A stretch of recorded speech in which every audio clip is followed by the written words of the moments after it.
Hello and welcome to 5.3 Notes. So to begin the notes here, you may recall that an angle bisector is a ray that divides an angle into two congruent adjacent angles. Okay, we went over that in a previous chapter. So in other words, if you have this angle QPR, then ray PS is the angle bisector of angle QPR. So you have this angle here, QPS, and it is congruent to this angle here, SPR. So if these two are congruent, and you have the congruency symbols, then ray PS is said to be the angle bisector of angle QPR. Okay, and we have the concept for today, or one of the concepts, is the angle bisector theorem. Okay, if a point is on the bisector of an angle, then it is equidistant from the two sides of the angle. So let's go over a couple of examples that will exemplify, demonstrate the angle bisector theorem. Okay, and here's the first one. Find the value of x.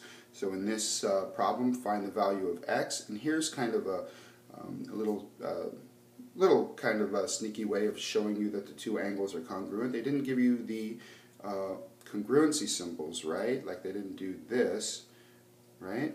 But they did tell you that the two angles are both 27 degrees. Obviously, they must be congruent if they're both 27 degrees. So this is an angle bisector. This ray right here is an angle bisector, and that must mean simply that x equals 15.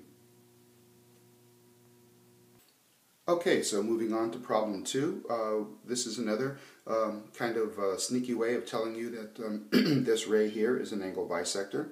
We know it's an angle bisector because this line segment and this line segment meet the sides of the angle perpendicular, right? We have the perpendicular symbol. And we know that this line segment is congruent to this line segment, right, because of the two tick marks. So by the converse of the angle bisector theorem, we know that this ray must be the angle bisector.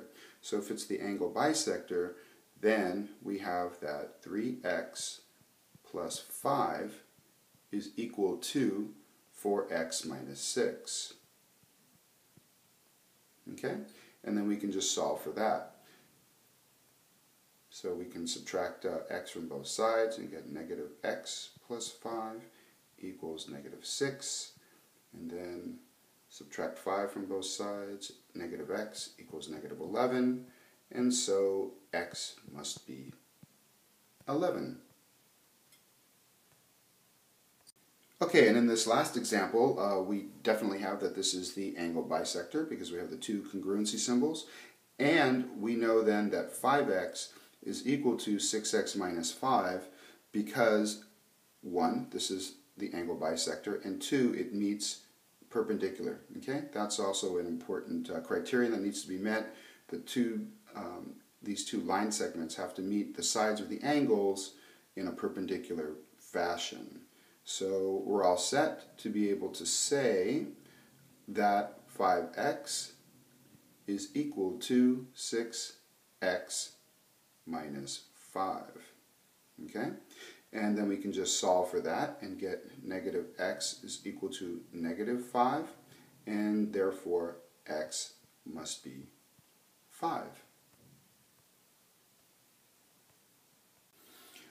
Okay, now I'd like you to draw a triangle, label it ABC, and the first step is to find the angle bisector of angle A.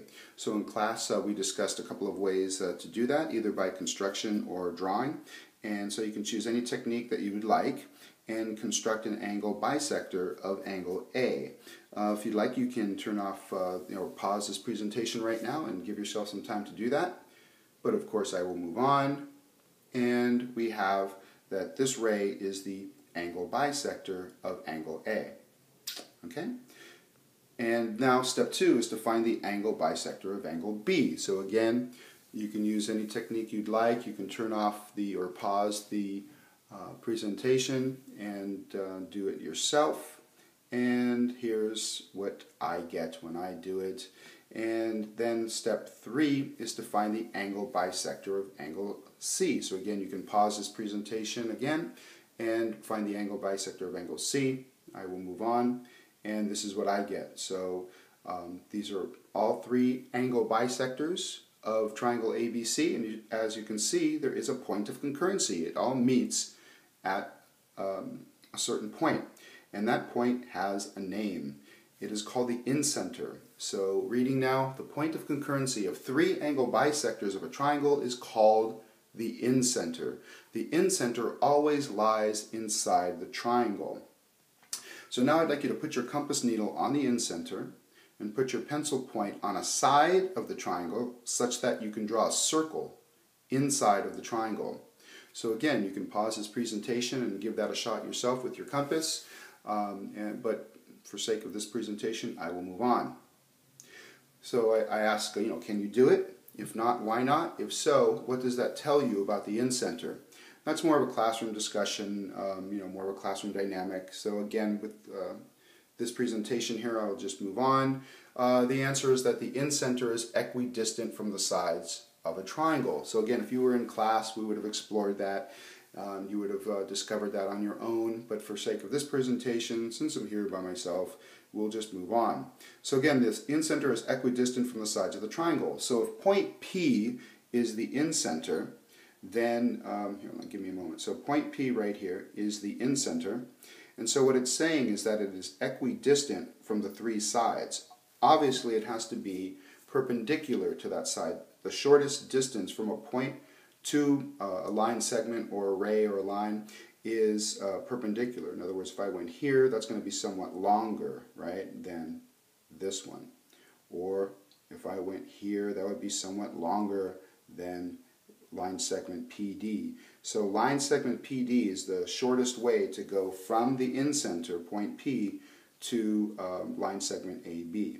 So if you have an incenter, the shortest distance to the 3 sides, all those line segments are going to be congruent to each other. In other words, line segment DP is going to be congruent to line segment EP, which is going to be congruent to line segment FP.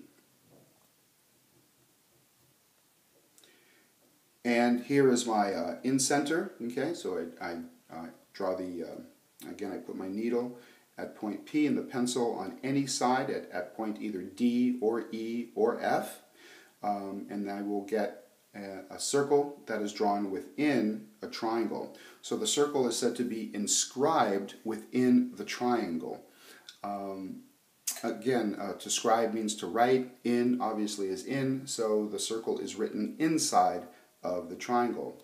And I believe, yes, that is the end of the lecture. So if you have any problems or concerns, please feel free to contact me at your convenience, and it would be my pleasure to help you. Bye-bye.